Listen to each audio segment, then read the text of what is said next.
The Arena, a multi-platform gaming news podcast, is brought to you by, well, of course, you. If you want to learn more about how you can support the show, go to patreon.com/thearena_podcast. Hit it! That's what I'm talking about. Wait! Okay, now, from the beginning. Hit it, boys.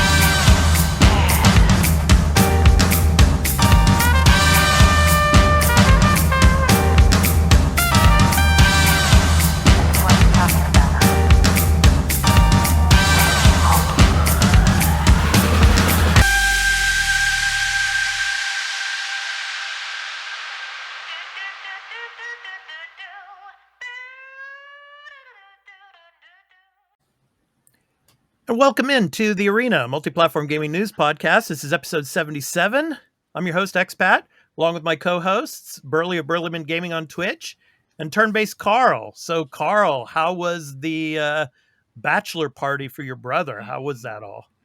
It was the usual, the typical, what you would expect. It was the standard issue things you might do at a bachelor party. Yeah. Okay. We're old, so we didn't get too crazy, and we didn't lose any members. Nobody did any illicit things, I would say. So okay, cool, cool. Well, good to have you back, man. And Burly, how you doing today? Doing good.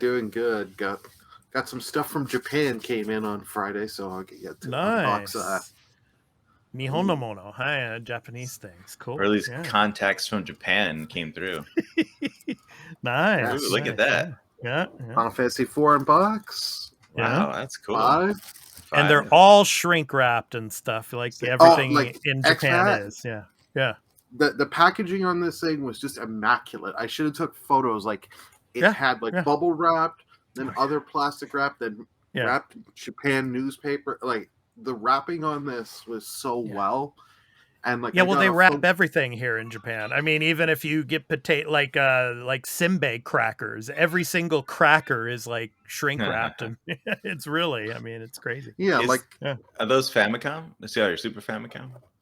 Yep, they're Super Famicom. Because the nice thing is, I have a Retron 5, and I can play them in, and then it also gives you the option to patch them in English patches. Yeah, interesting. Cool. Very cool. Yeah, they also gave me some chopsticks, but it was just in a small little box like this that they packed everything in. Yeah.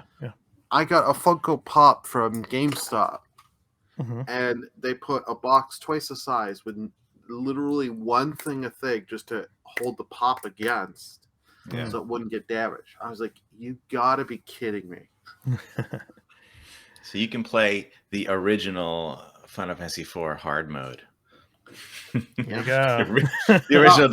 Can you remember that? I cannot believe when I find that out as a kid. I was like, you're kidding me. You're telling me that game was too hard and you had to make that easier for us Americans, for dumb Americans over here. It's like, wow.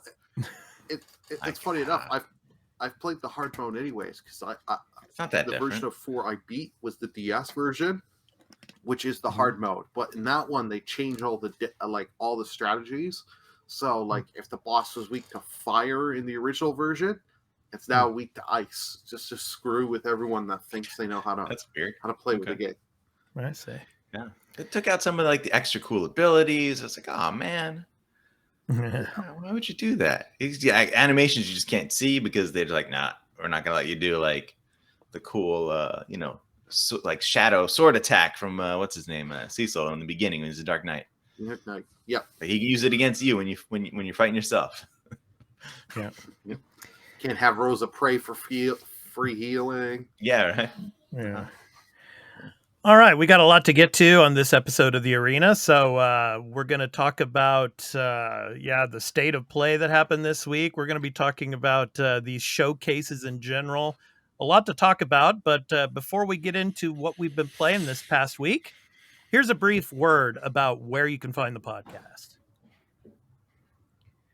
Okay, guys, I finished Horizon Forbidden West. I finished the main story. Yeah. And so has Burly. Yes. Burly platinumed it.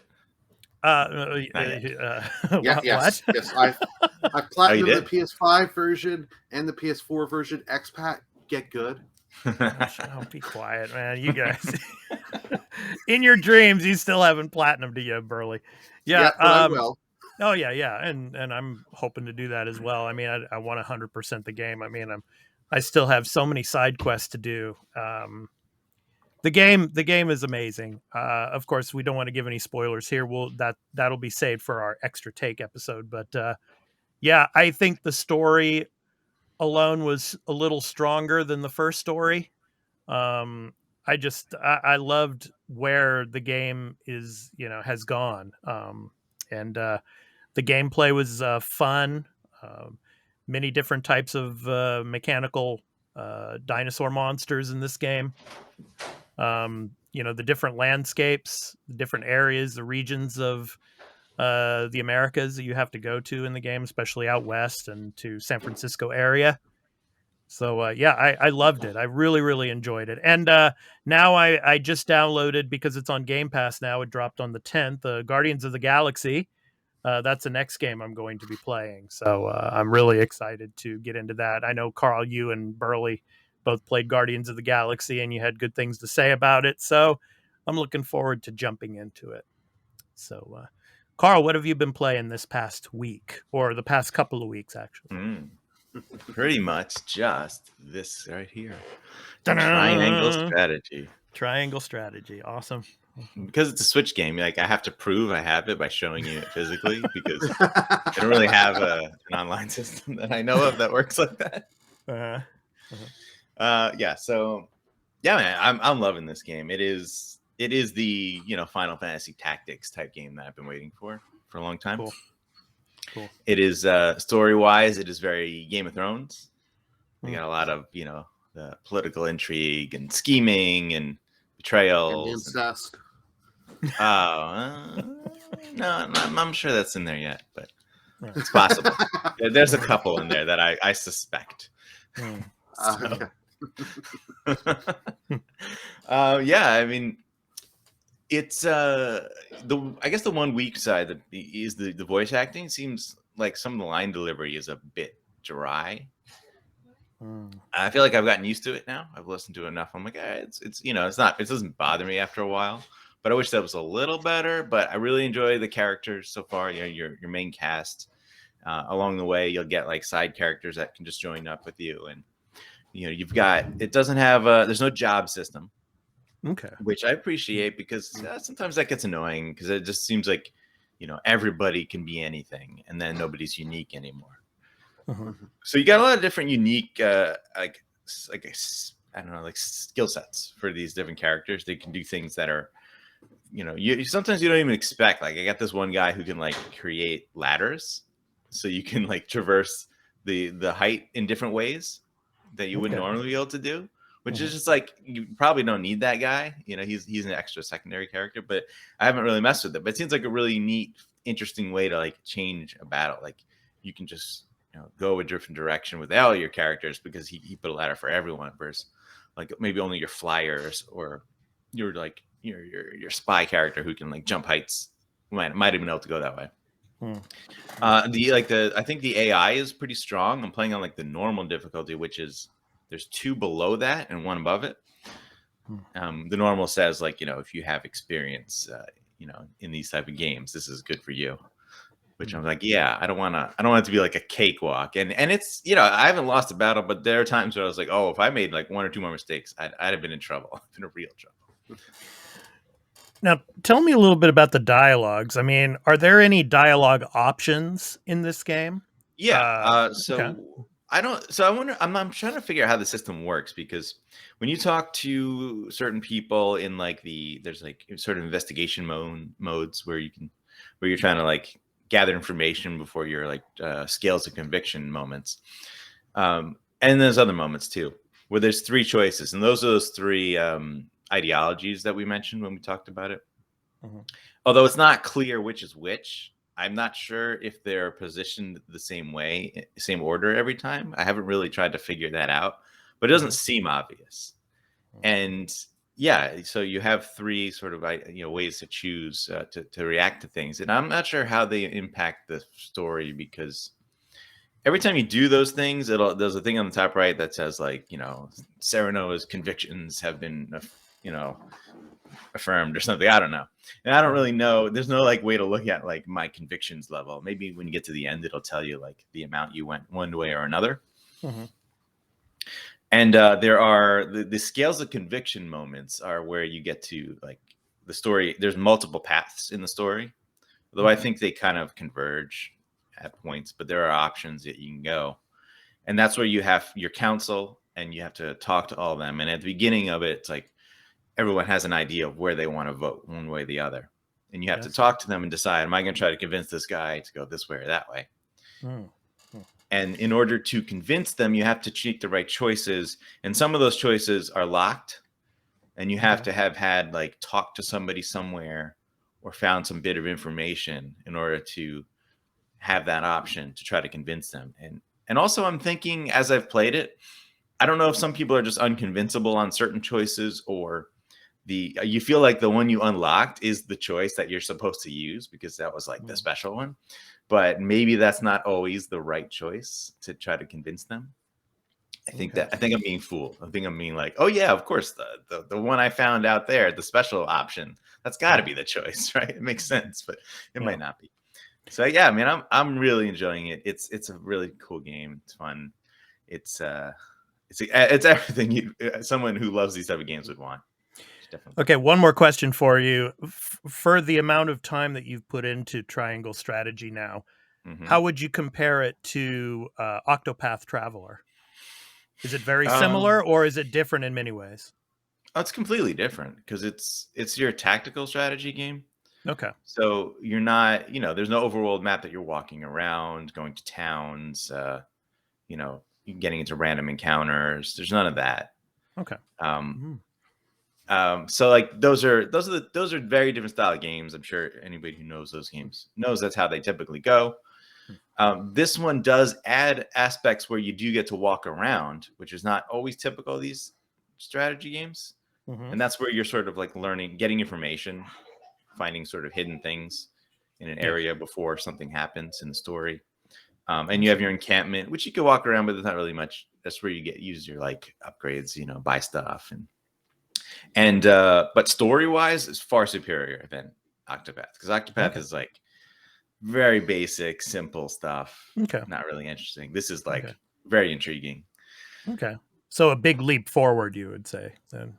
Yeah. Well, I think that was the intention for some reason of Octopath Traveler. And I just don't think that was a smart choice to not have an overarching story versus this game is pretty much all about the overarching story and the individual characters.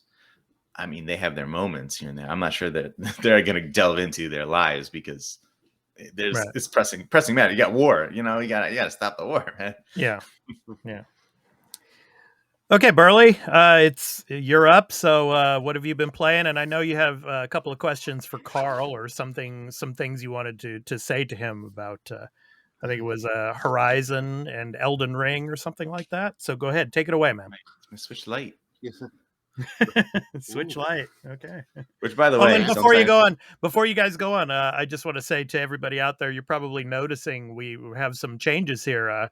We're actually doing our podcast episode from now on Restream. So we're trying this format out to see how it goes. So please let us know in the comments if you like this format as opposed to the old format. So let us know what you think. But anyway, go ahead, Burly. What were you? What have you been playing? About my Switch, I just realized because I haven't used it in a while. I forgot battery life is still not great, even on this thing. I'm probably getting like 2.5 to 3 hours out of it. Maybe a little, maybe up to 3.5. Maybe I'm trying to clock it, and sometimes I have a hard time reading the text. I'm looking at it, it's like it's in my face, and I'm like, is that an F or a T? I'm confused. It's rough. It's rough. Okay, Burly, go ahead, man. I was gonna say you should do that Kickstarter thing. People are getting the external battery cases things on for the Switch and Switch Lite, so you could do that. Push battery life. For me, I've been playing Horizon. As Expat said, I did finish Horizon this week, and I've been playing some Elden Ring. I wanted to go to a little bit of Carl's comments on Twitter where I Oh, yeah? agree with him that Elden Ring completely overshadowed the hype with that, completely killed on Horizon. And as a guy that has played both games, I may not have played Elden Ring as long as I have played Horizon, but I have at least, I think it's like 17 hours into Elden Ring. Horizon is a much better game. And Elden Ring, because they did the way they did the open world, it has some flaws that no one, because the Souls community is the way it is, no one will ever talk about. And that game got 10 out of 10s and 9s. I don't see it. It is a good game, don't get me wrong, but it is not worth as much, like, all this praise. I liked Demon Souls, the remake they did for Demon Souls, and I'm not a Souls guy. That was a much better game because it was structured like an actual game. Like, you could level up. Once you beat the first boss, you could level up, and then you had 6 different paths you could pick. You could pick the way you played the game. And, like, things were better laid out. This is just, here you go. We're throwing you out like this because we know open world's the big trend, and we want to do it. Like, the story for this game, you have to do so much stupid digging and stuff that they can't give you anything for the story. So you can easily miss things for the story, which I really I don't like, because that's the thing. I could go a certain path, miss some important plot stuff that would help me get a better understanding of the world, or give me some hints for the bosses and stuff. But because I didn't go 2 pixels extra on the left to go down the staircase here to take me down into this cave. It's like that kind of stuff, and nobody talks about it. Just drives me nuts, because I've tried bringing it up to people. They're like, no. It's a Souls game. It's perfect. Yeah, man. I am seeing a lot. I was too nice, in my comments last time I was on about, Souls fans being like, yeah, okay, the game's out and the reviews are great and it's fine. You can praise it now. But man, are they just incredibly, like, cult-like in their behavior. I mean, they are just zealots, like, proselytizing their game, like constantly talking about this game. Just, I cannot stop. Like, I don't want to see anyone talk about this game anymore to this point, because I just see it so much on Twitter. I can't. I get it. You love your game. Like, please stop. Don't. I hate when people are like, it's the greatest game ever. I'm like, yo, calm down. I was saying that at the beginning. And like I said, I mean, that's why I was really upset about the fact that this game is probably, because of these zealots you're talking about, Carl. Yeah. They're going to make this game Game of the Year. Whatever comes out, Yeah. If you even, like, sneeze a criticism about this game, like, people are on you, just all over you. And they just don't want to stop. And like, dude, I can't even criticize the fact that there's no pause button and that there's, like, a really contrived, like, trick to let you pause the game. Like, that's asinine to have in your game. Like, you're telling me you can pause the game, but you decided not to let us do that. Because I don't know, because Souls fans will be like, no, it's part of the lore, man. It's the brilliance of the design. I'm like, just relax. You love the game. I get it. Like, doesn't mean everything they do, every single choice is apparently some brilliant thing. The only thing I've heard them ever even mention that wasn't great, just because I am streaming and playing the game, so I have to I deal with people on it, is the online. They cannot. If anyone says that online is good, I don't know what they're smoking. Please give me some, because in the year 2022 that I can't do crossplay between all the platforms. Wow, and that a lot sometimes of games still not doing that. Yeah, but I don't care. You're gonna make this out as the greatest game ever. You gotta have crossplay if you're gonna do multiplayer. And that sometimes if I'm summoning a friend, it's not always guaranteed I'm going to get in. Sometimes I've taken about a minute just to get a buddy into it in my world. It is like, it's horrible. This is like this. I understand why they do the multiplayer the way they do. I'm not saying they should change that, but if it can take me up to a minute, even though I set a group password and all that, the same as my friend, and I'm clicking his sign to pick him into my world, and it still takes a while like this and takes multiple tries, you know there's a problem when both people have good internet connections and all that. But Burly, you don't understand. It's a metaphor. Okay. It's incredibly brilliant that sometimes in life, you ask for help and you may not get it. Okay. You have to understand that, Burly. Okay. Carl's drinking the Kool-Aid. All right. Okay, so it's time to get into the weekly news beat. So we're going to start with Halo Infinite. Speaking of co-op, it's like, when are we getting co-op? So the news broke this week about Halo's co-op's not going to be arriving season 2 in May. So this comes from Emma Roth over at The Verge. So Halo Infinite second season won't ship with online campaign co-op when it launches on May 3rd. 343 Industries announced. It's set to launch later during season 2 with no word on an exact release date. Joseph Stanton, the head of creative on Halo Infinite, says 343 is, quote, aiming to deliver campaign network co-op later in season 2, end quote, but won't be bundling it at launch. It's unclear whether split screen and online campaign co-op will release simultaneously, though, as Stanton only mentions network co-op is slated for release during season 2. So, Burly, I know you had a lot of things to say about this, and we talked about this a little bit during the morning show. But what's your beef about this and the fact that they're continuing to push co-op off? It seems like they didn't plan for this game to have co-op, like, in my honest opinion, because they're doing the whole open world with Halo. Mm-hmm. If you're going to do that, fine. But if you can't do co-op, just say you can't do co-op. But my whole thing, why I'm so mad on this, they are selling this game for 79 Canadian dollars here on the disc there in the packet. And on the back of the box, it's saying co-op campaign and all this and local co-op. You buy that, you don't get that shit. Where this game came out, what was it, November or December? I can't honestly remember when. I think it was November. Early released in November, but it was December was the release date. Yeah. That this like December 8th or something like that, right? Yeah. Mm-hmm. Yeah. We're March 12th. We still don't have it. We still don't have an idea of when it's going to come, because they're saying season 2. Who knows how long? Is it going to come when season 2 launches, midway through season 2, or at the end of season 2? We have no idea. And the problem is, a lot of people gave this a pass because this is a Game Pass game, and they were being like, oh, it's going to come there eventually. The problem is, this sets a bad trend in the gaming industry of game designers can say, we'll make you pay the full price up front. We'll eventually give you the content. Yeah, I think what was it, Burly? We went over it on the morning show as well.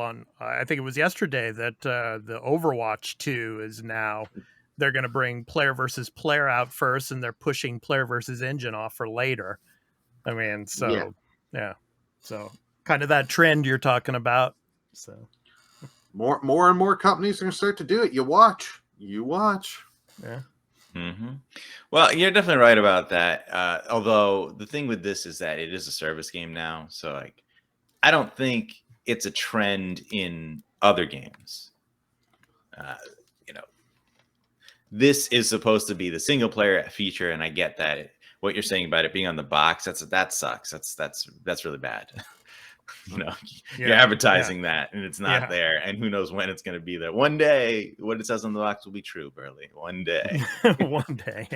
But a year and a half after release, it'll be promised everything on the box. Yeah, I mean, it's going to come mid next year, right? It's May is the beginning. It could come at the end of May, it could come in the next month. They're going to get it. But I think this is the right decision to do this, because you can't have a service game without new content. So like the co-op thing is not part of the service aspect so much, because that's for the campaign. So, what season 2 really has nothing to do with co-op. That was just like, hey, that's when we think we're going to get it out. It just sort of made sense to say that, but it has really no impact on that. So yeah, you got to get your content out. It's done. Yeah. So, it sucks, but to me, it's like, it's an optional feature. I know it's been in the game since the first game, but I mean, not everybody uses it. So to me, it wasn't a big deal. I know a lot of people wanted to play the game that way, and one day you will. I imagine it's probably going to be like they're saying, maybe at the end of May, maybe sometime in the summer. We shall see. But okay, Yuck, you're going to say something, Carl? Yeah, that's all right. That's all right. Okay. All right. Next up, good old Kaito. Yes. Lost Judgment's getting its DLC, and Kaito is going to be front and center in this new DLC. Yes, I'm really, really looking forward to this. So it arrives on March 28th. It's called the Kaito Files. So, yes. So this is from Case Marshall over at Polygon.com. Lost Judgment, the sequel to Yakuza spinoff Judgment, will get a few new mysteries for fans to solve. A new add-on pack titled The Kaito Files will be available on March 28th across PlayStation and Xbox platforms. Players who own Lost Judgment's Ultimate Edition of the Season Pass will receive the DLC for free. Otherwise, it will be available for purchase separately for $29.99. So the titular Kaito is Masaharu Kaito, the trusty sidekick, promoted to protagonist. The DLC gives him the spotlight, and he will be able to use his, quote, sensory-based and, quote, primal focus detective techniques during investigations. Kaito will use his eyes, ears, and nose, literally sniffing out clues to solve mysteries. Yeah, I mean, they gotta give him some crazy thing to do, in this. So Kaito helps out Lost Judgment's protagonist, Takayuki Yagami, and is gainfully employed at his detective agency, where he uses his muscle when needed. Since he's good at throwing his weight around, Kaito has 2 new, quote, beastly fighting styles to challenge new foes and crack the case with a distinct Kaito swagger, end quote. So anyway, guys, yeah, I'm really excited for this. And I know you guys keep nagging me and teasing me that Kaito is going to be the main character in Judgment 3, which I really don't think that's going to be the case. I still think Kimura Taki is going to come back for the 3rd Judgment game. But I still think this will be an amazing, DLC package. And it's going to be 4 chapters. And usually one chapter, as Burly and I were talking about, usually can last a couple of hours. Okay. So I think this will be a good little bit of DLC. I mean, for $29.99, that's not too bad. I mean, and if you've never been into the series before, and if you want to check this out, I mean, this would probably be a good place to move in and get it. So, what do you guys think of this? No, it's not standalone though, right? It is standalone. I mean, you can buy I could just buy this for $30 and not play the rest of the series. Right. Yeah. Oh, okay. That's cool. Yeah. Yeah. Okay. Yeah. From everything you described, like $30 sounds like, I mean, it seems like a lot, but also it seems like it's got a lot of content. It's going to be a long enough experience, and they're adding enough stuff to make it worthwhile. Yeah. It's interesting that they're making it a separate thing. And the first Lost Judgment, or Judgment rather. Judgment. Yes. Did that have any DLC? I don't think it had DLC. No. It had a couple DLC cases. I think most of them were like a pre-order based ones, but then they released them to the public for those that didn't. But nothing. And you could have a season size, pass right? also. Yeah. Yeah. Not this size. No. Yeah. No, nothing near this size. Yeah. Just getting at that, using my detective sense here. This is another clue that Kaito is taking over. He's not taking over. He's not taking. Come on. Yeah, okay. no, I don't want to give away. I don't want to give away any of the story for those who haven't played these games. But I mean, come on. I mean, like they say, Kaito is the muscle. and Yagami is the brains. Of course, in the game, he is a detective, but he was formerly a lawyer. So I mean, whereas Kaito is an ex-Yakuza. He's the muscle guy. He's gonna go to law school. Yeah. In between the games. Kaito has his brain. He doesn't moments. need to go to law school, man. Yeah. Kaito does have his brain moments and his street smarts. From just of playing through Judgment, he does have his moments there, and Yagami knows it. Yeah.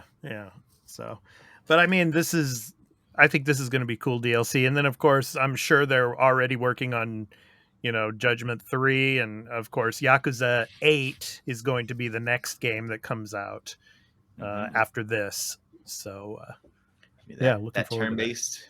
I knew you were going to say that. It's so good. It's so good. I don't. Well, like you should it. be happy because now I like. I'm not happy because I like Yakuza. I just, when it comes to these types of games, I would rather be in the traditional Yakuza style. Just but you don't go even in. like the Yakuza. I still have to play like you only like Judgment. Okay, so I do like the Yakuza games. What do you mean? Yeah, how many of them did you finish? I finished all 6 of them, except for 7. Yeah, I thought I asked you and you didn't. Okay, so you didn't play 7. So you played all 6. Yeah, I played 6. Yeah. I played some of 7. I haven't finished it. So. All right. I guess technically you don't need to because it's a side story. It's a new character. Yeah. Although, I know who Ichiban Kasuga. Yeah, so the other guy shows up. What's his name? Yeah, the main guy. Kazuma Kiryu. Yeah. Kiryu-san. Yeah, that guy. That guy. Yeah, Carl. Yeah. That's how it is in the game. He shows up. It's like, who's this guy? Like, why is he? Why is he here? Yeah. Why is he here? Yeah, it's like, do you know who that guy is? Yeah. And then he beats your ass. Oh. Yeah. But I think that's go Yakuza Kiwami is one of the best, I think. So that's one of the best stories. So, and Yakuza 0. Yakuza 0 is also really, really good. So, but anyway, I'm into the Judgment series more. I love the stories, and I think this Kaito Files thing is going to be really awesome. So I'm looking forward to it. So. It's making me want to skip playing through Lost Judgment and just buy the DLC and go straight to Kaito because I loved Kaito from the first game. Yeah. But I have to kind of hold. I have to kind of hold myself and go through Lost Judgment and then get through Lost Judgment. I mean, Lost Judgment. I mean, it just it's a step above Judgment. I mean, story wise, it's really, really good. I mean, it is. Yeah, now that's a statement. If you've played Judgment, I really enjoyed Judgment's story. Yeah, so this one's even better, I think. Lost Judgment. Yeah, so I'll hold you to it. Well, the reason I say that I'm a little biased is because it deals with the education system in Japan as well, and of course, I'm a part of that. So, yeah. All right.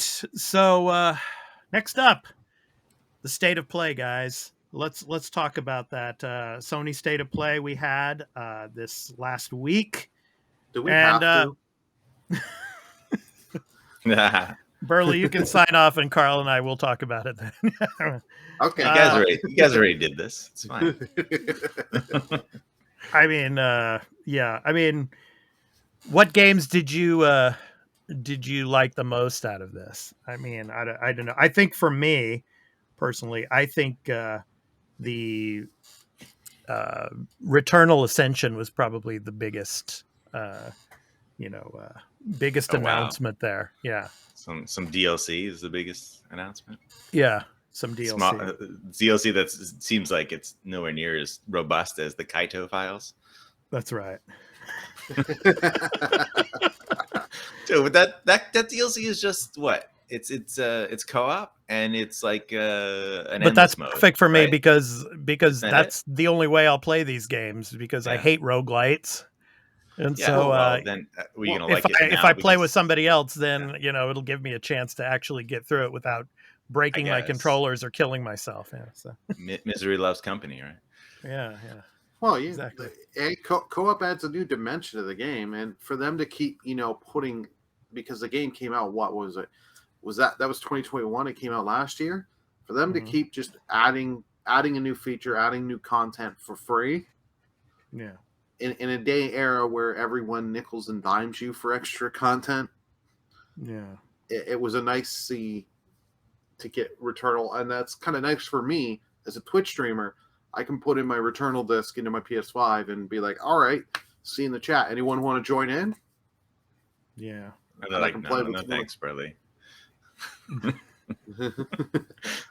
They're like, what? No, why return? Yeah, I mean, but it's pretty typical now to add free stuff for a lot of these games. I mean, like Ghost of Tsushima, right? Added the multiplayer thing for free. Now they're selling it, right? But as a standalone thing. Yeah. So let's go ahead and I'll go ahead and scroll down here a little bit, and we'll look at some of these games. So Exoprimal. So yeah. Carl, what were? Yeah. Oh my God! You were talking some crap about this game, man. This trailer was like, I'm like, what is this game? This is so weird. I'm like, oh my God, there's dinosaurs. It's Capcom. Oh my God. Wait, is that Regina from Dino Crisis? She's literally in the trailer. That has to be her, right? Or they're just like messing with us. Yeah. And I'm like, I think they're doing that to get people to be messed with and give them hope of Dino Crisis. That's just wrong. That's wrong. You're not gonna make people happy. They're not gonna like this game. And then I'm like, wait a minute. Everybody's wearing mech suits. Like this isn't Dino. You're not doing this to Dino Crisis, are you? I mean, you're basically like, and I guess Dino Crisis 3 was somewhat like that, and everybody hated that thing. So when they revealed the title, I was like, phew, okay, it's not Dino Crisis. You didn't ruin it, but I think this game looks terrible, and I have no interest in it. Yeah. But like one thing, I mean, all those dinosaurs dropping out of the sky. I mean, come on, man. You know. Like, there she is. There she is, right there. Is she just a random? Like, I don't know. I have no idea. There you go. There's like the dump. Oh god. Yeah, but besides this thing, I guess she looks different. Cheesy as all hell. Like the dinosaurs look so bad coming out. Like to make this as your big AAA kind of game you're showing off at a state of play. Like I don't know why Sony thought this is a good idea to open with your state of play. Like everyone in my Twitch chat that were seeing this were like, no, snooze, pass on this game. I'm like, yeah, I agree. Like, yeah. And they say it's coming to PS4, PS5, Xbox Series X and S, Xbox One, and PC sometime in 2023. Sometime, which means we don't know when the hell this game is coming out. So 2024. Maybe, yeah. Yeah. As I'm rewatching it, I'm being a little harsh. Maybe it isn't terrible. It's just not something I'm going to be interested in.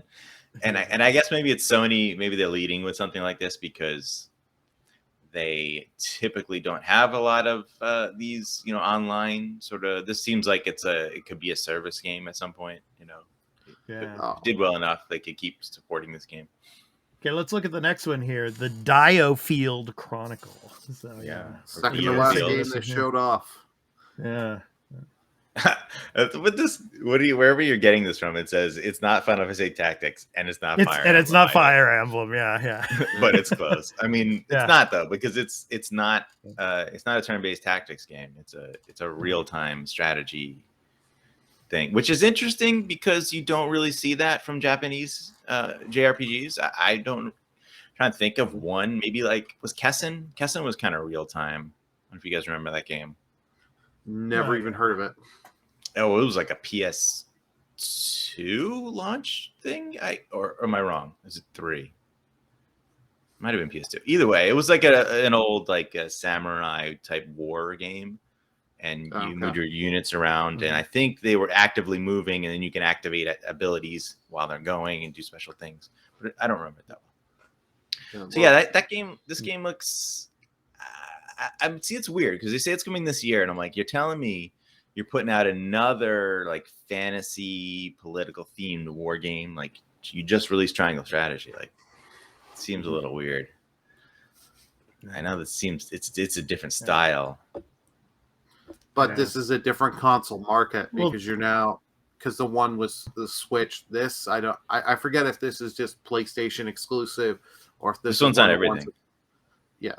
So it's on Xbox, Switch, I believe, also.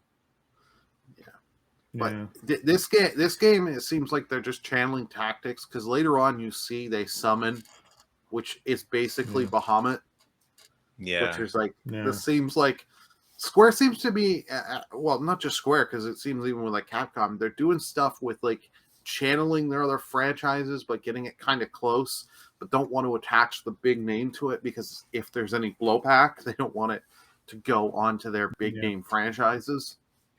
Yeah. I mean, look, if you're looking for Okay, Final here's- Fantasy Tactics, it's already out.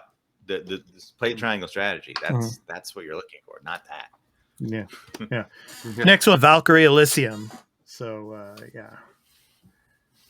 And this one again, I'm like, it's Valkyrie Profile. They're making a new one, and then I see like the gameplay, and I'm like, oh no, they're not.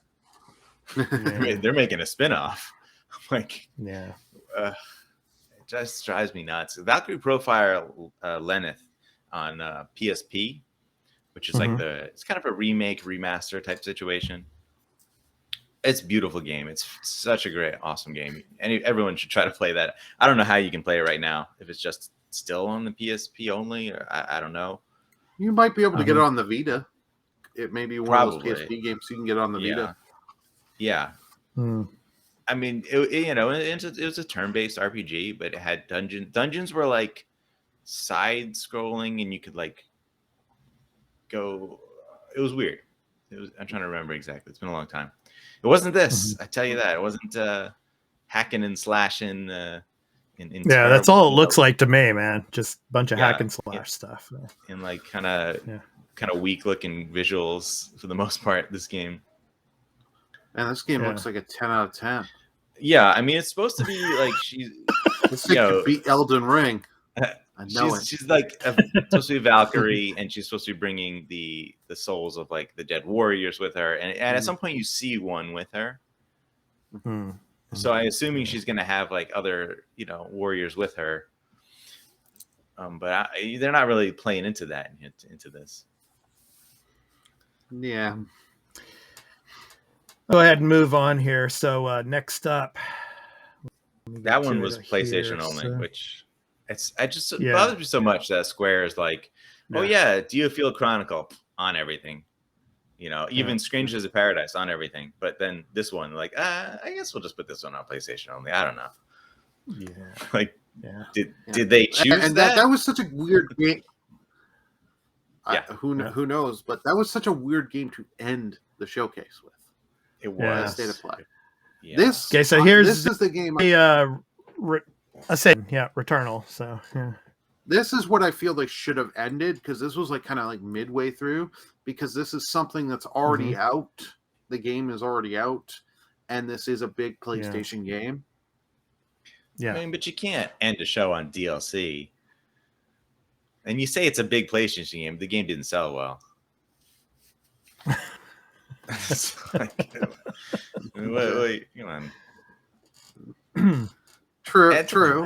It's a pretty game though. I gotta say it's visually impressive. There's a lot of interesting visually design and going on. the sound design in this game really good. Yeah, I just don't ever want to play it. It's just hard. Yeah, it's just hard. That's this company makes like like kind of bullet hell shootery things, and because that's what they did before. Those like sort of side scrolling shooter things. Yeah, well, this is a lot different for Housemarque. I mean, because Housemarque was mostly into twin stick shooters before this, so this was something really different for them to develop. So yeah. Expat just waiting for Resogun PS5 edition. Oh, yes! I can't wait for that, man. Which it'll never come. You're like, just take my money. You have my money. Yeah, really. Yeah. Okay, so Ghostwire Tokyo. I'm just going to scroll down through some of these and we'll talk about them. I'm not going to show all the videos. We've showed some of these video clips before anyway. So Ghostwire Tokyo, it's coming out soon. So it comes out March 22nd. So definitely not a game I would jump on right away. But, well, I mean, I'm just going to wait for it just like I'm waiting for Deathloop. I'm just going to wait for this game to come to Xbox, to Game Pass. So yeah, for sure. Yeah. Forspoken. Here we go. Again. Burly, Forspoken. Yes, Forspoken. This is a game I am looking forward to. Mhm. My thought this was a nice trailer, but a lot of this trailer we kind of saw before, if I'm not mistaken. Yeah, The yeah. problem we saw is it. this: why are you giving us this game, showing us this again? Mhm. We just Yeah. got the delay notice. Like Mhm. I don't know, what was it, like 4 days prior to the state of play? Yeah. So it's like, why? It was Like, weird, yeah. We Yeah. already know Forspoken is coming. I'm very interested in this game, Yeah. but don't give me a trailer for something that you're being like, yeah, it was supposed to come out, but we're going to delay it farther. Yeah. Hopefully, I'm hoping this game comes out good. They've shown this game a lot of times now, and I actually think Yeah. maybe they're having trouble getting an audience to really, jump onto this. And I don't think it's I don't think it's doing as well as like they would hope. I think people there's not as much interest in this game. And it looks cool, like visually it's interesting. I just really don't like the protagonist being from the modern world. Like I hate that trope. It's terrible. I hated it in Scalebound, which obviously never came out, but like that game looked cool to me, and just like this, but I was like, oh, I really hate this protagonist. I really don't like him. For some reason, I think that maybe the people who are writing the story were trying to take a little bit of the Chronicles of Narnia in a way. Oh God, please. Yeah, don't. yeah. Oh, I mean, God, those books. Yeah, but I mean, you know what I'm Yeah. talking about. It's like from the present day and then going through and going into this fantasy world. So.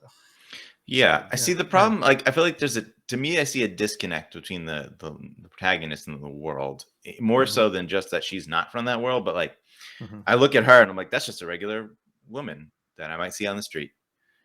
And I look at the game and I'm like, this is some crazy, fantastical world with all kinds of interesting things in it. Yeah. And I don't know what you can do. Maybe because it's so realistic looking visually. That's why it stands out so much to me, because the character model looks really good. It's fantastic. Yeah. Swear, if you want help marketing the game, give me a free copy. I'll give you positive spin. Yeah. I'll help, and I can help convince Carl. Don't worry. It could turn out to be a really good game. You never know, That 2-year timed exclusivity, man, that is balls, man. Balls. Okay. Don't do that, man. That's messed up. Next up, Stranger of Paradise Final Fantasy Origin. That's coming out soon. Coming out this coming week. So yeah. We didn't need to see that again. Well, I was gonna say we didn't need to see this again, but it's because the game is coming out in a couple days after this event. So this one I was kind of understanding they were gonna show. This game I do have up as a sub goal on Twitch, and then we're over halfway there to getting there. So cool. This game, the story I know is going to be dumb as shit, and the writing's not going to be the greatest, and it's going to be cringe and laughable at times, especially if you've played those demos, chaos and all that. But the combat is really, really fun though. From the demos, I haven't played the newest one, but the one of the things I like is you're picking up weapons, different weapons for the different jobs, so you can constantly swap. Like, okay, I'm using this sword. I'm a warrior knight class. Okay, I pulled out this rod. Now I'm a black mage. Switch to this staff. I'm a white mage. I can just change my abilities on the fly. So it's really fun in combat. Of like, you can constantly just switch. And you're ready to go. It's like a Dark Souls game if they let you like enjoy it. Yes. Yeah. All right. Next up, Gundam Evolution. So more Gundam. Yes.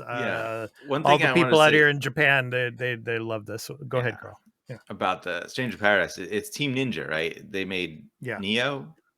Yeah.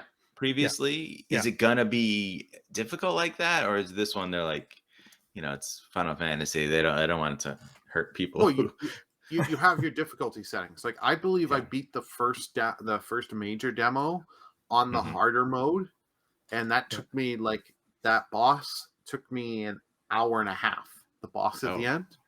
That's long. Yeah, but here's the thing: you have your easy, normal, So you can play and I think from what I've read, you can if you're finding it's too hard, you can switch difficulty on the fly. Okay.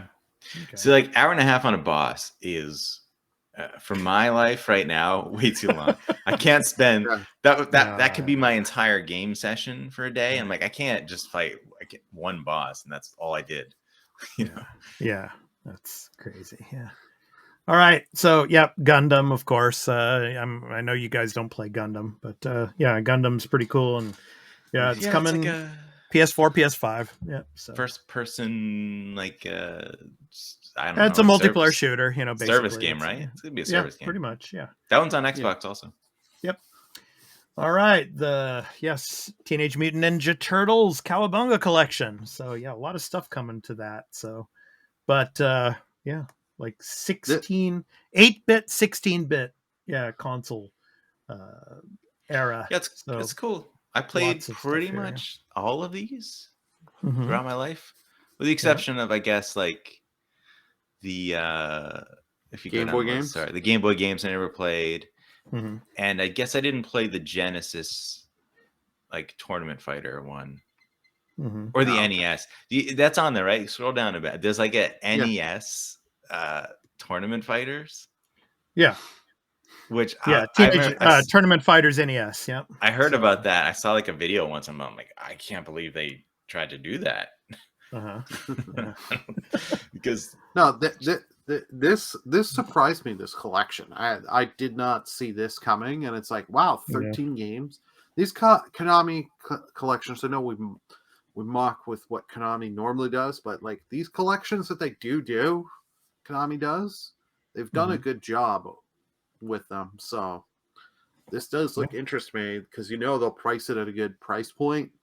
Well, I'm hoping because they've done well with the others, but they won't go crazy. You're getting your 13 games here.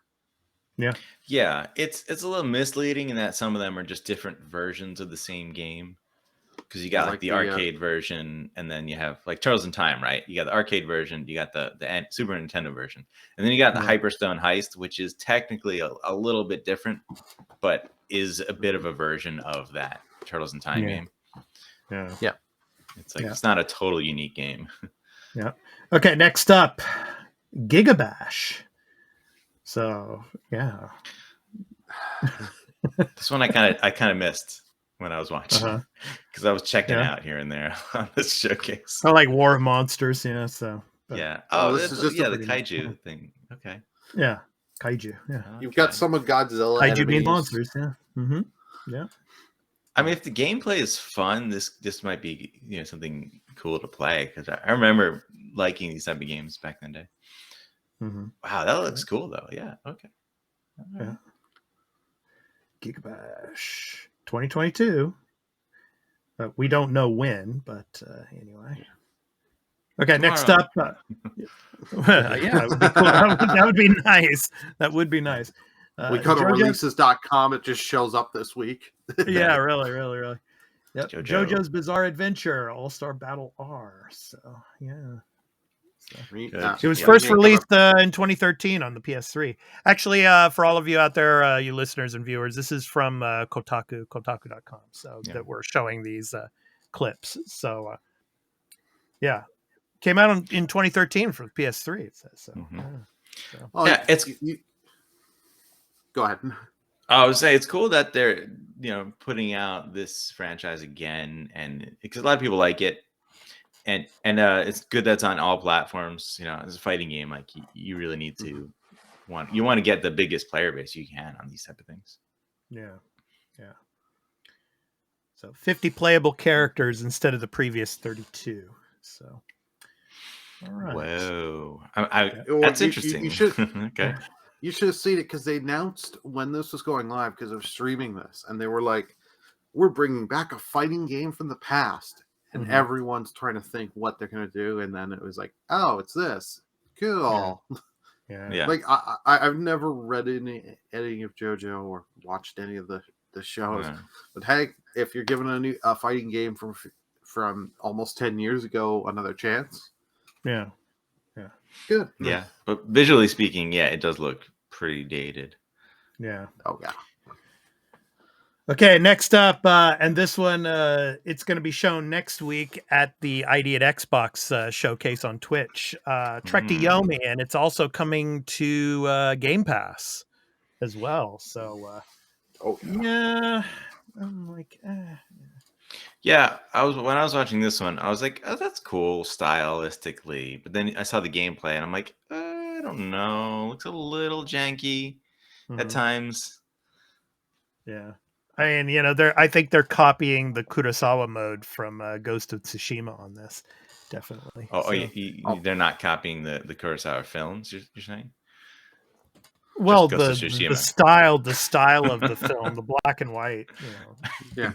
I just think it's funny. Yeah.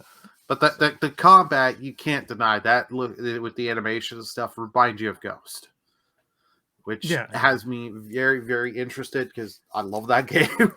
And does it, Burly? Or does it remind me of Kurosawa films? No, only it doesn't. Ghost. Just Ghost. Everything is Ghosts. Everything's based on Ghosts. Ghost of Tsushima, the greatest game of last generation. See, Carl gets it. Okay, whatever. Yeah. No, but I'm glad to see when Expat told me that when we were talking about this in the morning show that's coming to the one Xbox event there, that this game's going to be day one on Game Pass. And it's like, sweet, I could save some money. Yeah, I'd give it a try. Yeah. Yeah. So Trek to Yomi. Yes. So yeah, scroll down here. So yeah. So yep. So that's pretty much it. So that's what we got. So yeah. A lot of indie titles, it seemed like, kind of indie in nature. But I mean, yeah. Yeah. So, but the thing was, like,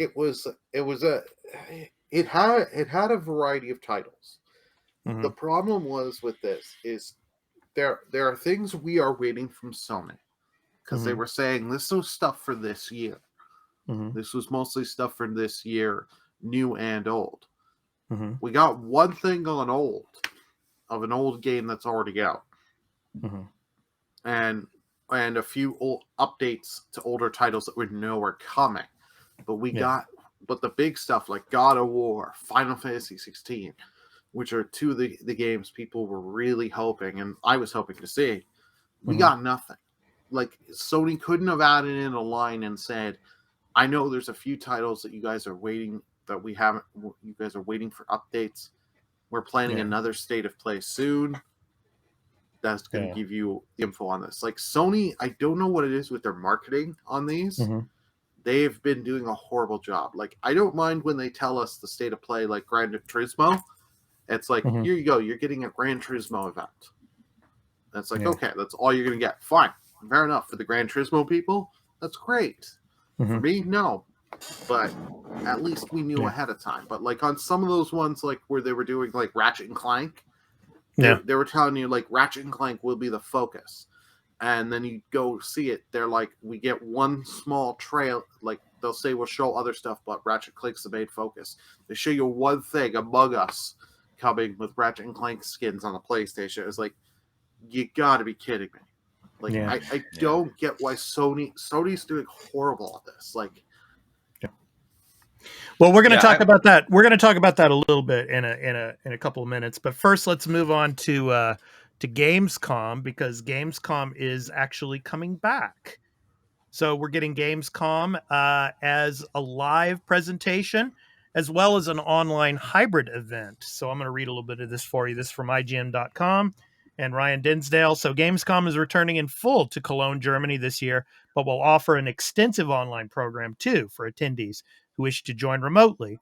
The world's largest gaming event has been forced online for the last 2 years due to COVID-19, but will return to the Kohlenmesse Convention Center from August 24th through the 28th.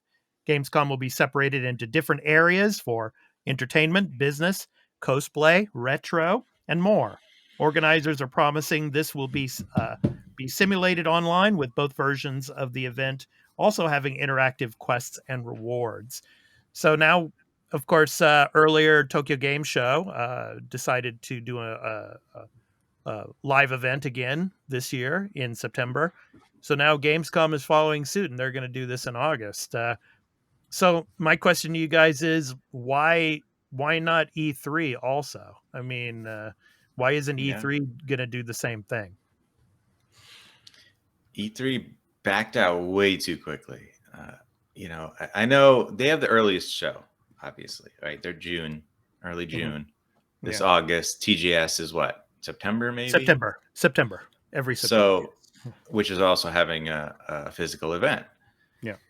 And so I get timing-wise, there's an excuse, but it's an excuse. It's not a reason, because you could have tried to plan the event or at least start the planning and do as much as you can to try to see if you were going to make it happen. But they were like, well, I feel like it was January that they were like, nah, sorry, COVID's still big right now, and like you didn't give it any chance, any time. Yeah. And things have gotten better and things have changed. And, not that it can't take a turn for the worse, but it doesn't seem like it's going that way. Yeah. And then, Gamescom doesn't think so in Europe, and TGS doesn't think so in Japan. Yeah. I just think that they just didn't want it. They were like, oh, this will, it's an excuse to get out of it and not have to have the pressure of putting the event together. And, we'll just say because it's COVID, and, which was a good excuse maybe at the time, but clearly now it's not. Yeah, Tokyo Game Show is going to limit the amount of people that come in, though. I mean, no children are going to be allowed into the venues at Makuhari Messe. Right. And one of the reasons, obviously, is because children being vaccinated is still slowly being pushed out here in Japan. So that's the thing. Even when they announced that E3 wasn't going to have a physical event, I was like, but you could just do vaccination requirements. Yeah. So many places are already doing it at that time. Yeah. I'm like, you're not even going to try? I'm like, okay, thanks, guys. Yeah. And now it seems like I saw a thing saying that it looks like there is going to be a digital E3 event. Mr. Jeff Grubb was saying that it might not happen. And then apparently there was... I forgot the board name, that they sent out some emails to some people. That's the story out there right now about E3. So, I guess they're going to keep it alive digitally, but it seems like it's The Walking Dead at this point. Yeah. I think with E3, I think Carl made really great points there, that they did it early and all that. But I think one of the things that also why they may have done it is because E3 is a much bigger event that people from all different parts of the world are going to be trying to travel and get to. Like, because I know people from Canada that will go there. You've got people from other countries that'll go to E3. So I think they were just being like, I don't know if we want to try and get that. And you have people traveling and all that. But Gamescom is a much bigger event. Oh yeah, it's the biggest. I mean, it's people all over Europe coming from different areas. Right. Oh, yeah, that's true. Yeah. You sounds like you work for the E3 board, Burly, coming up with. I can't confirm or deny that, so I'll let you. All right, you guys take that answer. What you do with it, what you will. Better get my ticket for the next show. All right. Well, let's now jump into canceled. Let's jump into what Burly was talking about, though. So, kind of our topic of the show. So, the case for current showcases. I mean, talking about how Sony has been blundering with their state of plays and all. And, of course, we have the Nintendo Directs. We have our ID at Xbox events. I mean, these small kind of like 30-minute presentations of certain indie titles and maybe one big AAA title once in a while, but of course now you have Gamescom coming back, you have Tokyo Game Show coming back, E3, we don't know if it'll be next year that they come back in full, but I mean, so the case for current showcases, I mean, do we really need them? I mean, with the type of content that we've been getting, and Burly was ranting there about the state of plays, and that they're they should be showing more or focusing on more particular like types of AAA games. What's the case for them, and do we really need them? I mean, what do you guys think? I think if there was not an E3, if there was not a Gamescom, if there was not a Tokyo Game Show, yeah, obviously we would probably need them. But spread them out more and make them longer. I think I don't know. What do you guys think? What's your assessment of these, showcases? Carl? Okay. Do we need them? Kind of no, in a sense that any big game is gonna do its thing, and it's gonna get coverage on your gaming, news sites. It's gonna get coverage from your YouTubers and influencers, right? It doesn't even need its own showcase. Yeah. Maybe some of the smaller games do, but I don't know that this makes a difference for some of the smaller games. It might. So that's maybe the games that want to get a little bit of a boost from this. The state of plays, Sony has sort of taught me through all of the state of plays for the most part, with I guess the exception of the first one, which had Final Fantasy VII Remake. I think, right? It was the first time we actually saw real gameplay of it. Yeah. Has kind of taught me that they don't put the big stuff at these shows. And that's the problem with their show versus Nintendo Direct, where I'm not a big fan of a lot of the Nintendo Directs because it usually doesn't have stuff I care about. But if you're a Nintendo fan, like, you're getting all your big stuff in there. You're getting your small stuff, and you're getting your Nintendo, like your AAA announcements in there. Weirdly, for some reason, I don't know why, that new Pokemon, was it Gen 9? Is that it? Or 8? No, Yep, Gen 9. Yeah. Gen 9, like Pokemon, though, like, a couple weeks later, like, oh yeah, by the way, Gen 9 Pokemon.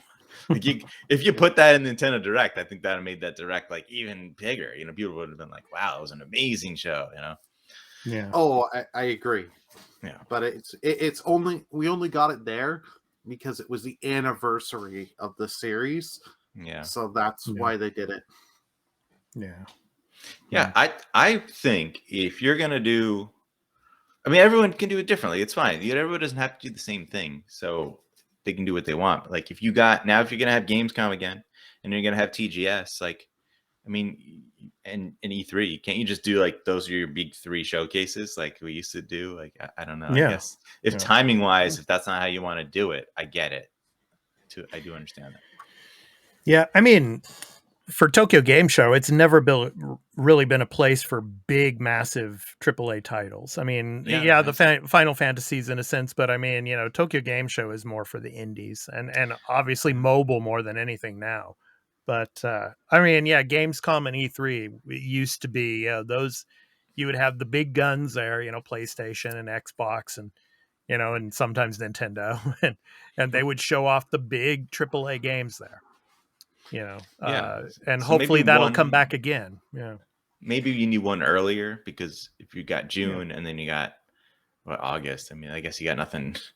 The first half of the year is empty. But then again, the second half, I think the Game Awards has taken over that mantle of that's showing another off. one, right? Yeah. Game Awards. Yeah. So there you go. Yeah, that's your end of the year. Yeah, definitely. Yeah. So. All righty. I was gonna say, like, these showcases, we don't need as many as them as we're getting.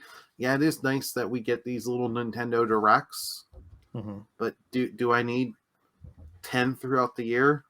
No, you can give me their big E3 thing, and then maybe one near the end half of the year, and I'm pretty much good.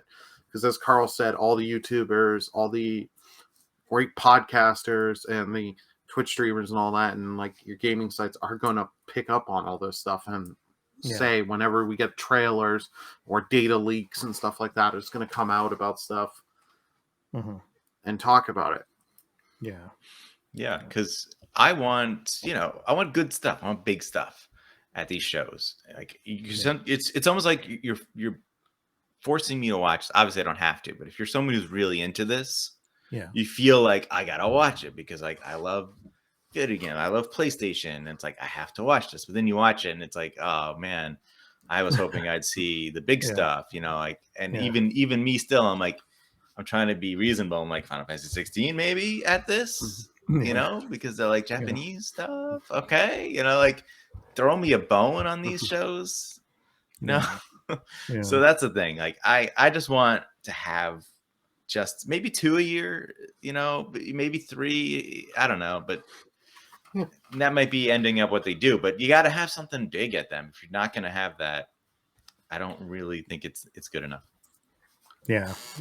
But you can make these events and have the smaller stuff. But like Nintendo will at least say it is an indie direct. If it's all going to just be indie stuff, I hate that. Nintendo. Well, yeah, but I at least applaud Nintendo's honesty with it. It's an indie No, sure. Like the Like- ID at Xbox thing we're gonna talk about. Yeah, they will literally just tell you, so you know, and you know, okay, I don't need to sit here and wait 20 minutes, get disappointed or anything. For like True, a lot of the true. indie directs, I don't watch them live. I'll be honest, because usually time-wise, I'm in something else, and it's like I know I'm not going to see something I necessarily am really going to want, so I'll just watch the highlight trailers of the stuff afterwards. Yeah, you know, you're totally right. The Nintendo indie thing is actually a good idea because I just don't watch it because I know what it is and I know I don't need to. It's not for me, you know. And I'll check in and see if there's anything cool that I might be interested in. Whereas, the State of Play is very much like, you know, well, who knows what you're gonna see? Maybe you'll see something awesome. Right. You know, just come and watch, man. We want those views. Come get us. Yeah. Yeah. All right, so it's time to move on to our new game releases, and I put the link here below, so you can go to check out the new games for the week of March 14th through the 20th at releases.com. And of course, my pick of the week, is, of course, Grand Theft Auto 5 coming to PS5, obviously, and Xbox Series X. Oh, you gotta love this, man. Grand Theft Auto 5 is an action-adventure open-world video game developed by Rockstar North and published by Rockstar Games. It is the 5th major installment of the Grand Theft Auto series.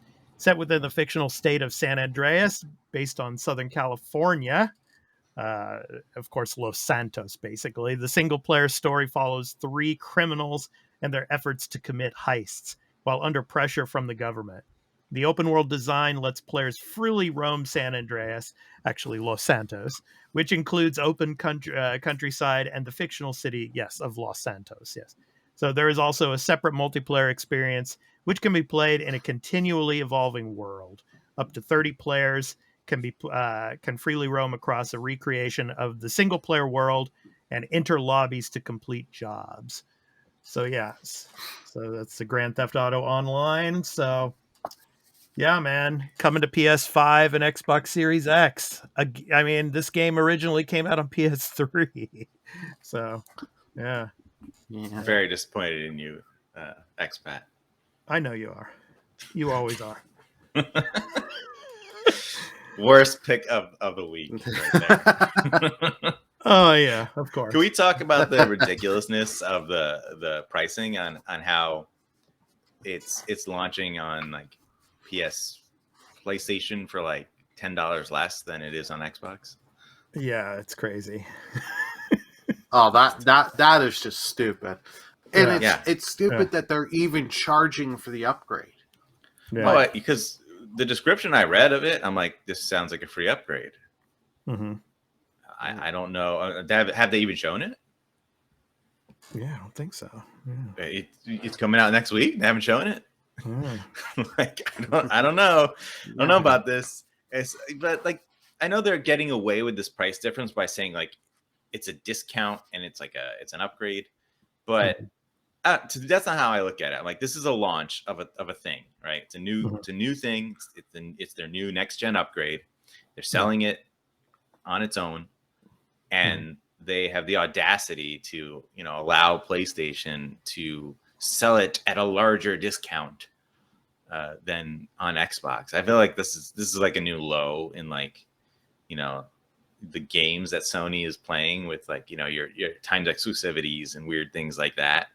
Like, oh, you got this marketing deal. Like, hey, can you guys give us this, you know, a little bit less so we can get more people over here? And the online is like free on separate on PlayStation, but it's like $10 on Xbox at launch. It's like a short time that pricing sale. And I'm like, come on, man. You guys are just, I know what you're doing. I get it. You're really just trying to like funnel people onto your platform to get microtransactions on your platform instead by playing this little game. Like, it's very transparent. Okay, Carl, what's your pick of the week, man? Sorry about that. I'm going with Tunic. Okay. Coming out on March 16th on I guess Mac also, PC and Xbox. Explore a land filled with lost legends, ancient powers, and ferocious monsters in Tunic, an isometric action game about a small fox on a big adventure. Stranded on a mysterious beach, armed with only your own curiosity, you will confront colossal beasts, collect strange and powerful items, and unravel long-lost secrets. And this is that cool game that looks like, Legends of Zelda. There was a demo out I played. It's cool. It's kind of challenging. Yeah. I'm so disappointed with you, Carl, because you're playing as a fox and not doing criminal heists. So, yeah. Foxes can be pretty sneaky. Yeah, they can. Yeah, they can be. Yeah, it's a beautiful looking game. Interesting visual style. They even have this interesting thing of, like, there's this language in the game, and you can see it in the trailer that is like when you go to something, it says something in this other language that you don't know, and it'll give you an option like yes or no. And I'm like, I don't know. I don't know what you're saying, but that's just sort of like, not. I doubt the decisions really matter that much, but it's just kind of an interesting, intriguing aspect to it. That's cool. All right. So Burly, what game are you picking this week? Mine's not going to be Grand Theft Auto 5. And it's not going to be Tunic. No. Mine is. No, I do want to play Tunic. Yeah. No. I want you to pick a third game, Burly. I don't want you to. Come on, Burly. What is it? It's Strangers of Paradise, Final Fantasy Origin. Yeah. Coming out Friday, March 18th to PC, PS4, PS5, Xbox One, and Xbox Series. In the memory of their struggle buried deep within their hearts, Jack and his allies, Ash and Jed, burn with a resolve to defeat chaos as they throw open the gates to the Chaos Shrine. Yet doubts remain. Are they truly the warriors of light, of prophecy foretold? Step into a world of dark fantasy and revel in exhilarating action-packed battles. Ugh. I can talk. Not enough spiritual opium. That was the problem there. But this game, as I said, the writing and dialogue, it's going to be stupid and cheesy, but the good kind of 80s action movie cheesy. But the combat in this game is a lot of fun, and it is a like kind of reimagining of the first Final Fantasy game. So it is interesting to me. Okay. All right. Can I also mention Shredders real quick? March 17th, PC and Xbox. That snowboarding game looks really pretty. It's on Game Pass, so I'll probably want to give it a shot. Cool. All right. Okay, so lots of boss battles in this game, it looks like, as well. So you're seeing the 4 elemental fiends. They're being reimagined. Yeah, they look great. Yeah. All right. Okay, so those are our games from releases.com. So you can check out that site and check those games out. All right. Okay, so ID at Xbox, Carl. Let's talk about that. So that's coming up next week on the 16th. So what do you want to say about that? What do you think we might actually see, like some surprises? What do you think? I mean, it's impossible to say on an indie show, right? I mean, those are there. You probably never know are coming. I know. I think that game that I'm interested in, Lost Eidolons, is going to be there. Okay. Because I saw them make a comment about that show. Mm-hmm. They have that's like a turn-based tactical RPG made by a Korean developer. Mm-hmm. And they've been doing a lot with improving visuals and voice work on their games since the demo came out. So I'm excited for that. I think that's going to show really well. Hopefully, they have a new logo which looks good. You know, I'm following them. I like it. Cool. The show. I mean, the thing is though, is a problem with last time. It was like some 4-hour Twitch stream, which was just absurd. And they didn't really tell anybody how long it was going to be. And I don't think they're telling people this time. So it's going to be a rough thing to really watch. I mean, that's unfortunate, but this is, they have a partnership, I guess, with Twitch, and this is how it's going to go. So, yeah. You know, yeah, I was surprised to see that Trek to Yomi is going to be, a Game Pass game. So maybe we'll get some more Game Pass announcements as well, like for the latter half of March or maybe into April. But we should. I mean, that's where we saw a bunch of Game Pass announcements on this last time. You know, that Moonglow Bay was where I saw that. Right. Edge of Eternity said it was on Game Pass there. Yeah, maybe Lost Eidolons goes on Game Pass. I did make a comment about it, and someone from the developers on Twitter, maybe like a PR person, said like, "Oh yeah, we're interested. We're interested in Game Pass." I'm like, "All right, make it happen, guys." I'm sure Microsoft's interested too. Yeah. Burly, do you have anything to say about the ID at Xbox on the 16th? Anything that you're looking forward to seeing on that? I'm looking forward to see more Trek to Yumi and just see what else we get and how many times the word day one Game Pass, day one on Game Pass. We get that. Someone make us a counter for that, please. So that way we could say this was said 3 million times. Whatever the number be. Yeah. Do you think it's too soon? Probably for something like Kana or Sifu, which we previously were only on PlayStation, which aren't known to be full exclusives. Right. I mean, it might That's be a good too point. soon to say that they're going to show this there again and have announce an Xbox date. I don't know. Well, I could say more Kana. Kana, because that one's came out late last year. Like I think that was like a September title. Yeah, I think that one's a more of a they'll do a possibility of a higher possibility. We could get Sifu. You never know. Yeah, because I'm pretty sure the Sifu developers made a comment about like, it's going to come to Xbox eventually. Whereas like Kana, I don't think they've said anything. Oh. Who knows? Sony may be buying the what is it, Ember Labs? You never know. I don't know, but we shall see. I have a feeling they're probably going to try to go for Square Enix though first. I get all those Final Fantasy games in there. Yeah, who knows? Dragon Quest. Yeah, Dragon Quest as well. Yeah, so we shall see. Okay.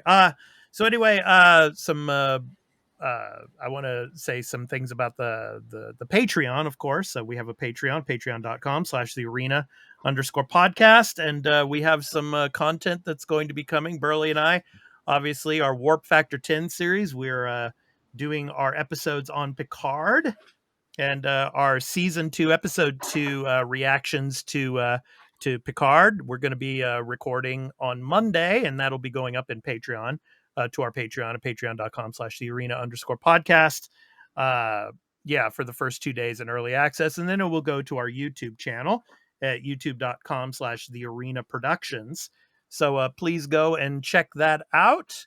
So if any of you are Trek fans and are watching Picard, come and check out our reactions to those episodes. We do reactions video every week for the remainder of the season of Star Trek Picard. And actually they've already finished filming the 3rd and final season. So maybe we will be getting season 3 later on this year. We'll be for each week that each new episode comes out, Burly and I will be doing our reactions to that. So please check that out. So Star Trek Picard. So good old Q. So good stuff. All right. So where can people find us on social media? Of course, obviously, you can find me on Twitter at expat_gamer. And then I also have a link tree that's linktr.ee/expat_1, where you can check out all of my links to social media. Carl, where can people find you on social media, man? I am on Twitter at turnbasedcarl, where I am not talking about Elden Ring. and I'm even actively like not making some comments anymore. I think about it and then I'm like, you know what? No, I don't want to deal with all people replying sometimes. I just don't feel like it. I don't have to block more people, you know? Yeah. I see. And Burly, where can people find you on social media, man? You can find me at Twitter at BurlymanGaming. You can also find me on twitch.tv/BurlymanGaming, where I may do 4-hour streams, but you'll get some enjoying content and you can laugh at my bad gameplay. And if you want to interact more, you can use Streamloots to make me die faster in Elden Ring or in other games. All right. Okay. Burly's all right. So counter stream the ID at Xbox. Yeah, there you go. Oh yeah.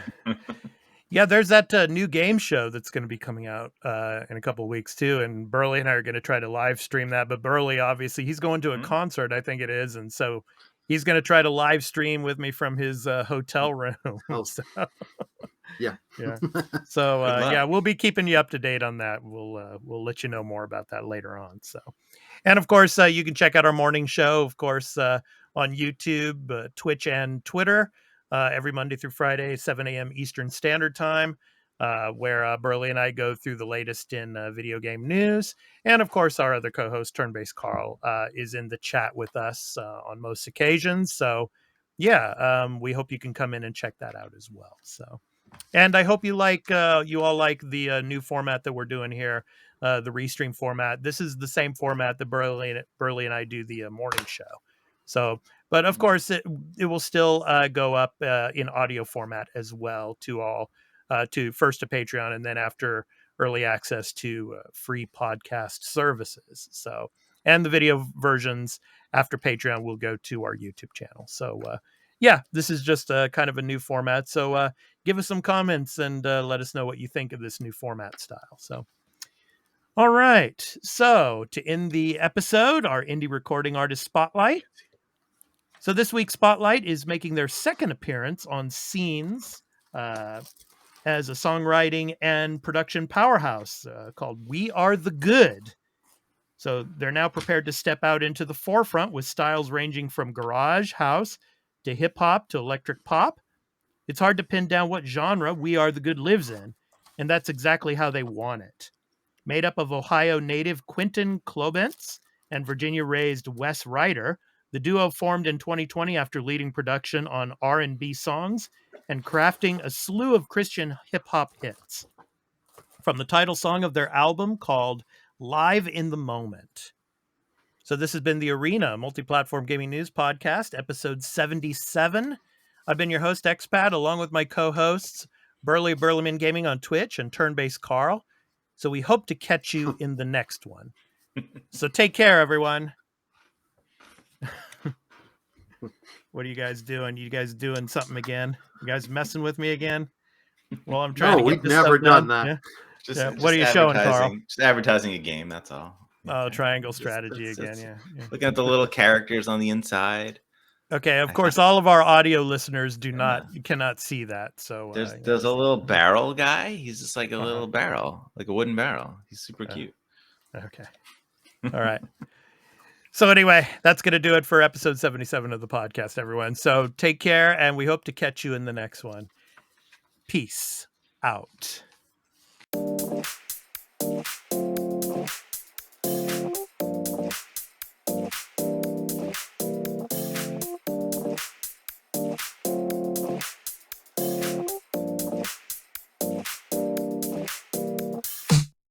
Alive, let's hit the dance floor. Don't work too hard, might break a backbone. Return of the Mac, the king is back though. Corvette and cash, I never lack those. She saw the stone, you know how that go. Fatality, my diamonds that cold. Versace trunks, I hit my backstroke. Knock on the door, she at the back, bro. All I really take is a little taste. Island girl, blue eyes with a little bass. Here for the thrill, I don't need a chaser. Wanna vibe at a getaway. Shimmy, shimmy, yeah, I got the semi-four weight. Don't step out the line like this a probate. You hit the line and try to locate. This for the time, got time for no day. War. Too many, I'm going. Too crazy, and I got bad ones and they ready. A good time, so now it's into it, we left at. Can't remember anything, but I know we got lit. Good times. Live in the moment, feel like summertime. Obsessed with nature, not a world mine. The room is spinning, but I feel fine. Oh my. Chandelier, limousines. Really think I'm seeing things. Read the line in mid-between. Yellow light, I gotta speed up. Get home to a cold shower. Need that pronto. Look like a rave at the condo. Heck of a night in Toronto. She said, boy, you in Morocco. Pearl white mention in the top gold. Fill up my cup with the pop, whoa. High off life in the spot, dope. Running up the visa, really talking to a real life Mona Lisa. Jesus pieces hanging off the fleecer. So much going on, it's hard to focus on the features. I got too many, I'm going. Too crazy, and I got bad ones and they ready. A good time, so now it's into it, we left at. Can't remember anything.